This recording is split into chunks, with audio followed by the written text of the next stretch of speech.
We begin with the scandal for the IRS. Republican leaders are demanding a full investigation of the Internal Revenue Service after officials admitted targeting conservative political groups during the 2012 campaign. Senate GOP leader Mitch McConnell is calling the tactics thuggish. Kristen Fisher of our Washington station WUSA joins us with more this morning. Kristen, good morning. Good morning, Nancy, Anthony. Well, the IRS is saying we're sorry, we made mistakes, and they were not politically motivated. They blame this all on low-level employees. But Tea Party leaders, they're not buying it. They rejected the apology and demanded the resignation of everyone involved at the IRS.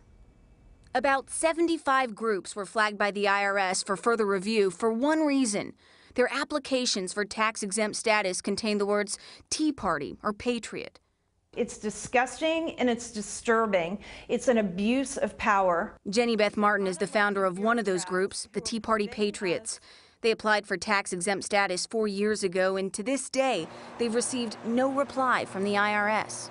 They're acting like kings of their own little fiefdoms. It's completely wrong, and it's the antithesis of what America is supposed to be.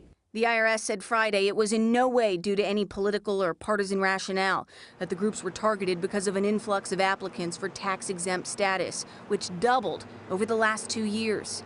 But that admission contradicts what the former IRS commissioner said last year, when delays for conservative groups were drawing notice on Capitol Hill. There's absolutely no targeting. This is the kind of back and forth that happens when people apply for 501c4 status. House Republicans are now calling for a full investigation, and the White House agrees that action must be taken.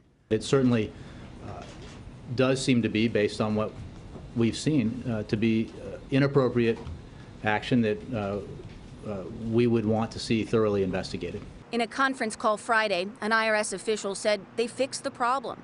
But when asked for the exact number of conservative groups targeted, here's how she replied. I'm not good at math. I'm a lawyer. I'm not an accountant.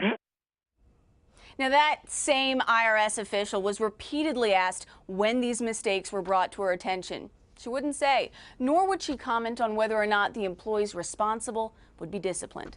Anthony, Nancy? Kristen Fisher in Washington. Thank you, Kristen.